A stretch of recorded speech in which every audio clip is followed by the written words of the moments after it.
Pero makilala natin anong uri ng karunungan ito. Mahal yun.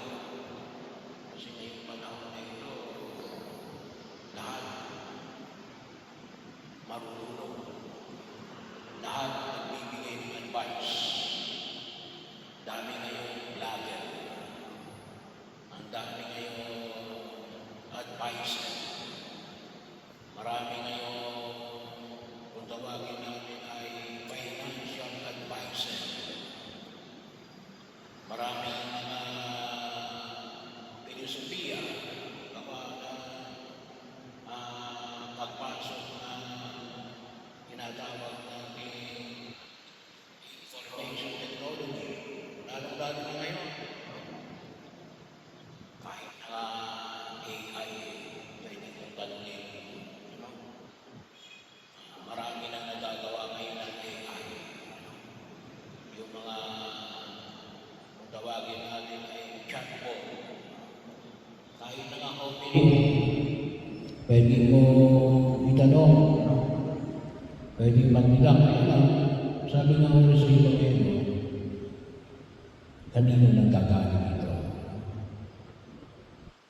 Ang pwede mong magalingan ay sa tao. Sabi nga ngayon gawa ng AI. Sa computer, galing sa tao yung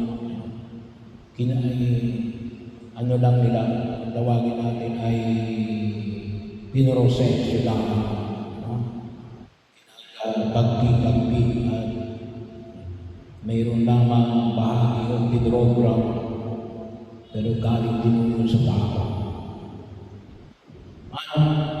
Pagkakataon na makikita natin, mayroong karunungan na galing sa tao. May karunungan din naman na alin sa Diyos. Pagkamatlo hindi binanggit dito sa Ebanghelyo, meron din tayong tinatawag na maitim na karunungan. Pero yung hangon ay pinamamaling ni Jesus ay katulad ng pagkilos ng San Pedro at San Pablo. Makita yung alin. Kaya mga si San Pedro ay pinahayag na mapalad ka Simon, anak ni Jonas.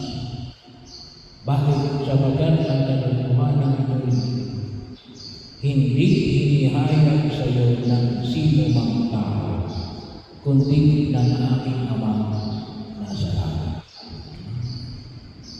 Kaya bahagi mo sa mga karunungan na ating tinatanggap. Anong uri ng karunungan ito? Karunungan ng tao o karunungan ng Diyos? Kung ating kong i-analyze yung Ebanghelyo natin sa araw na ito, ay para maunawaan natin na yung karunungan ng tao, may karunungan ng tao natin, sabi na natin, patotohanan. Kasi, doon na rin bawa na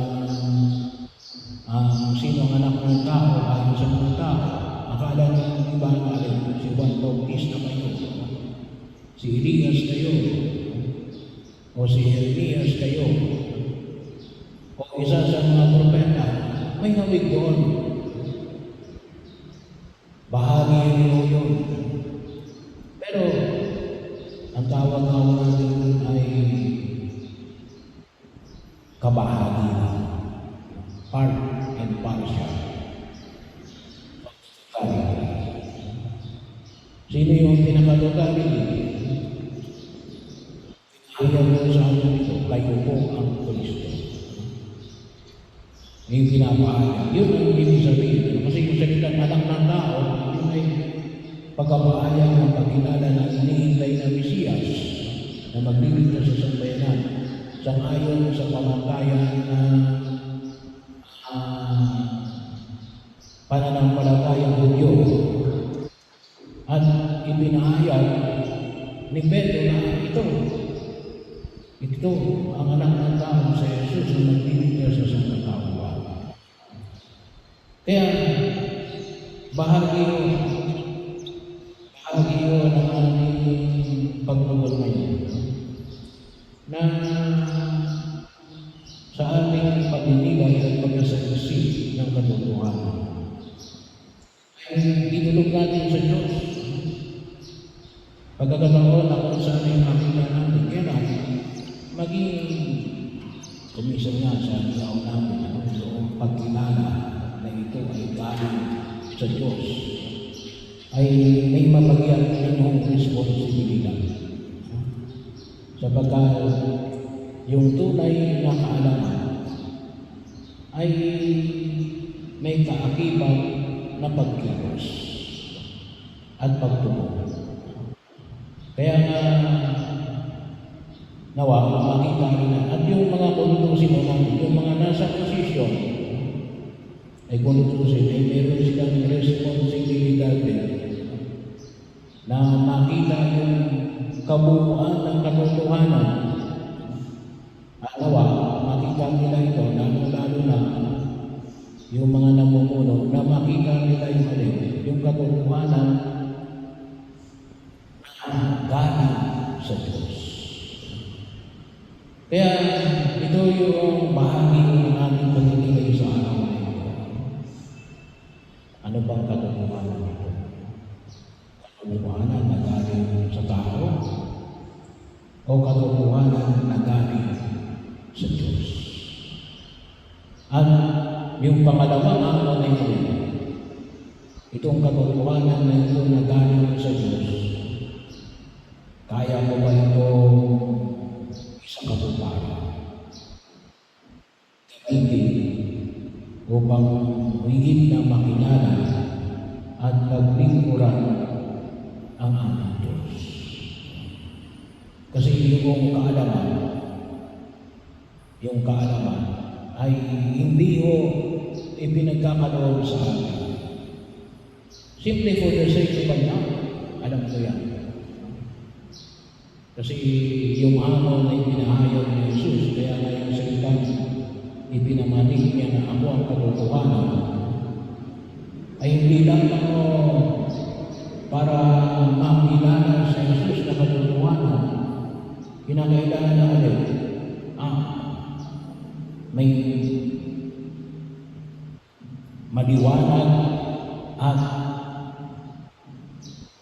konkretong pagkilos para yung katotohanan na yan ay tunay na magkaroon ng kaganapan sa daigdig na ito. Kaya hindi po ang katotohanan na yan ang bumuwi sa buhay ni San Pedro at San Pablo. Kasi alam nila na yung kanilang pagkilos ay isang pagkilos bilang pagtugon sa katotohanan